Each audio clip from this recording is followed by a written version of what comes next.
धंदा शेती धंदा शेती. 2 नंबर 2 नंबर घेतलं की विठ्ठल ठीक आहे ते शिवलिंग सर्वदे सुतळे आणा की आणले आणलेले वय 34 मधनं घेऊन असे हे करा. वय 34 राहणार नजीक पिंपरी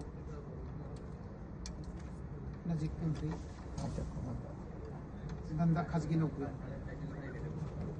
खाजगी नोकरी बस हे वरनं घेऊन असं खाजगी नोकरी बसतो जरा. घेऊ का पडेल ते. कुठे ते खाजगी नोकरी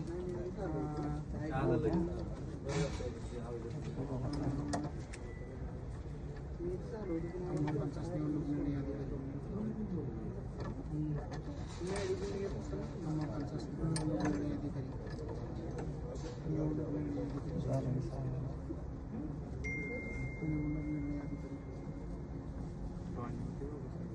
नको जाऊ दे आता तेल ठेवायचं तेल का असं माझ्या पण नाही केलं.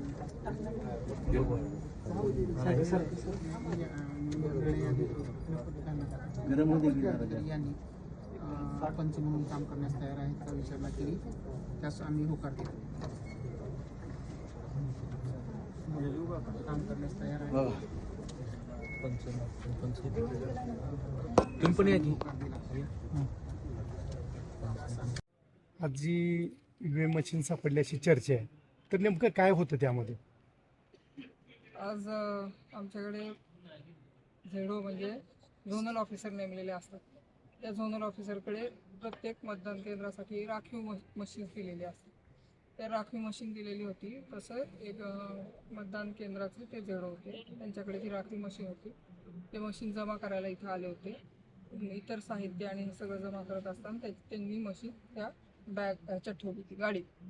ते उतरले, त्यांच्याबरोबरचे सहकारी उतरले आणि अजून पोलीस पण उतरले. त्यामुळे त्या व्यक्तींनी जे कोणी ड्रायव्हर होते त्यांनी गाडी खाली झाली समजून ते जेवायला म्हणून तिकडे किंवा कशाला माहीत नाही, पण ते कशाला तरी ते बाहेर गेले गाडी घेऊन.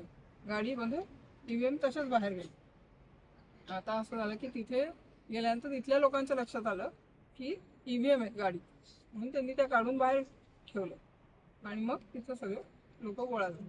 आता ते आणि आम्ही जेव्हा पुकारत होतो त्या झेडोंना की तुमच्या 2 ईव्हीएम तुम्ही जमा नाही केलेल्या, तेव्हा ते झेडो सापडले नाहीत. म्हणून आम्ही फोन केला तर ते म्हणले मी इथे आलो कारण माझी गाडी बाहेर गेली, म्हणून ते गाडीबरोबर तिकडे गेले गाडी शोधायला आणि मग तिथं ते सगळा पुढचा सीन आलो. आता ते तुम्ही ताब्यात घेतलेत आणि पुढे काय कारवाई? नाही आपण त्या एक तर पहिली गोष्ट त्या ईव्हीएम होत्या ह्या राखीवच्या ईव्हीएम होत्या, त्याच्यामध्ये कुठलंही मतदान नाही. आपल्या ज्या मतदान झालेल्या ईव्हीएम होत्या त्या ऑलरेडी माझ्या ताब्यात सगळ्या आल्या होत्या. आम्ही ती स्ट्रॉंग रूम सुद्धा सील केलेली ऑलरेडी केलेलीच होती.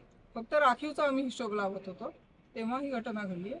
आणि आता त्या ज्या मशीन आहेत त्या मशीन आपण इथे वेगळा सुरक्षा कक्ष करून त्यामध्ये CCTVच्या अंडर ठेवलेल्या आहेत, जेणेकरून जेव्हा ते बघायचे असतील की बाबा त्याच्यात काही म्हणजे त्या दुसऱ्या कुठल्या नाही आहेत ना वगैरे अशा ज्या काही शंका आहेत तर ते आपण बघू शकतो. आता पुढे काय कारवाई किंवा काय? आता रिपोर्ट आम्ही केलेला.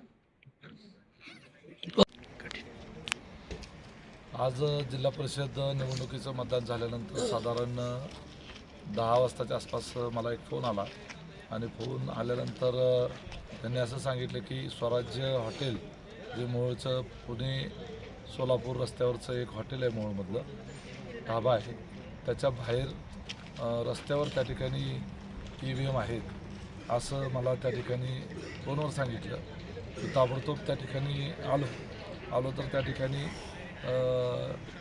संबंधित EVM या त्या ठिकाणी रस्त्यावर असल्याचं निदर्शनाला आलं. ताबडतोब आम्ही पोलिसांना, जिल्हाधिकाऱ्यांना आणि संबंधित RO ऑफिसरला त्या ठिकाणी कळवलं. RO मॅडम पण ताबडतोब त्या ठिकाणी आल्या. तिथं आल्यानं खूप मोठा जमा झाला आणि त्याच्यामध्ये एक अशी शंका निर्माण झाली की EVM ही एवढी सुरक्षित वस्तू आहे की ती अशी बेवारस अशी कशा काय पद्धतीनं बाहेर आली. तर त्याच्यामध्ये असं समजलं की त्या राखीव EVM मशीन आहेत आणि त्या माझ्या स्वतः मी जिथून निवडणूक लढतोय कुरुल जिल्हा परिषद मतदारसंघ, त्या मतदारसंघातल्या त्या EVM होत्या. त्यामुळं शंका त्या ठिकाणी आणखी वाढली आणि त्याच्यामध्ये आता ठीक आहे, अधिकारी असं सांगतात की ते राखीव असलेल्या EVM आहेत. राखीव जरी असल्या तरी EVM म्हणजे एक प्रकारे रिझर्व्ह बँकेचं नोटा छापायचं मशीन जेवढं महत्त्वाचं आहे तेवढं ते महत्त्वाचं असतं. ते कुठंही त्या ठिकाणी बाहेर अशा पद्धतीनं ओपन प्लेसला किंवा खाजगी जागेवर आढळून येणं हे गंभीरच आहे. त्याला या सगळ्या यंत्रणेला 0 एरर अपेक्षित असतो. परंतु जे काही घडलं ते सगळ्यांच्या समोर आहे. यामध्ये आम्हाला काही कोणाला दोष द्यायचा नाही, परंतु EVMच्या संदर्भानं अगोदरच खूप शंका उपस्थित केल्या जातात. त्यामुळं ते EVM मशीन जे आहे ते त्या बॉक्समध्ये आहे आणि आम्ही ते आमच्या याच्या ज्या ॲक्च्युली मतदान केंद्रावर ज्या EVM मशीनवर मतदान झालं त्याचा जे नंबर असतो सिरियल नंबर तो आम्ही ऑलरेडी नोट केलेला आहे. तो सिरियल नंबर आणि या EVM मशीनचा सिरियल नंबर हा निश्चितपणे वेगळा आहे, परंतु ते वरच्या बॉक्सवर तो नंबर असतो आणि बॉक्सच्या आतमध्ये मशीन आपल्याला ते बघायला ते सील तोडता येत नाही. त्यामुळं संबंधित EVM मशीन आता परत एकदा तिथून आणून पंचनामा करून या ठिकाणी ज्या गोडाऊनमध्ये सगळ्या EVM मशीन ठेवलेल्या आहेत तिथे एक स्वतंत्र खोलीमध्ये CCTV कॅमेऱ्याच्या याच्यामध्ये त्या ठेवलेल्या आहेत आणि त्यालाही सील केलेलं आहे.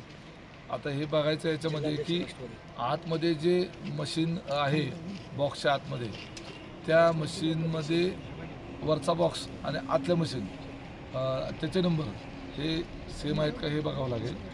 आणि ह्या मशीन ज्या वेळेला बाहेर पडल्या म्हणजे कस्टडीतच आल्या नाहीत त्या दरम्यानच्या काळामध्ये त्या मशीनमध्ये काही छेडछाड झाली का हे तपासावं लागणार आहे. कारण EVM मशीन जोडून त्याच्याबरोबर तो बॉक्स दुसरं पण अजून एक मशीन आहे ज्याच्यामध्ये काउंट केलं जातं. तर त्याची बटन दाबून जर सगळं त्याच्यामध्ये मतं लोड केली असतील, ओरिजिनल ज्याच्यावर मतदान झालं ते मशीन रिप्लेस करून ते या बॉक्सच्या आतमध्ये घालून दुसरं त्याच्यावर वोटिंग प्रायव्हेटली वोटिंग करून ते मशीन इथं गोडाऊनमध्ये आता आलं तर नाही ना, अशा पद्धतीची शंका आहे. म्हणजे सापडलेलं मशीन जरी रिझर्व्ह असलं तो बॉक्सवरनं दिसतोय तो रिझर्व्ह. बॉक्सच्या आतमध्ये काय बॉक्सच्या आतमध्ये जे ओरिजिनल वोटिंग झालेलं मशीन आहे ते त्यात ठेवलं गेलं आणि ज्याच्यावर ओरिजिनल मतदान झालं ते मशीन या रिझर्व्हच्या बॉक्समध्ये घातलं गेलं. असं तर झालं नाही ना, हे तपासून बघावं लागेल. संबंधित जे कोणी अधिकारी त्या ठिकाणी ज्यांच्या ताब्यात हे मशीन होतं त्यांचे कॉल डिटेल चेक केले गेले पाहिजे, ते कोणाच्या संपर्कात होते का हे बघितलं पाहिजे.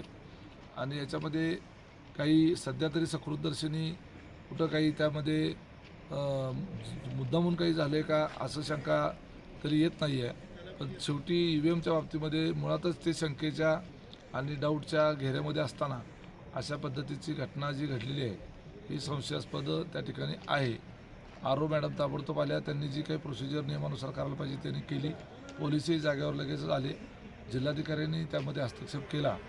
हे सगळं आता इन कॅमेरा सगळं झालेलं आहे.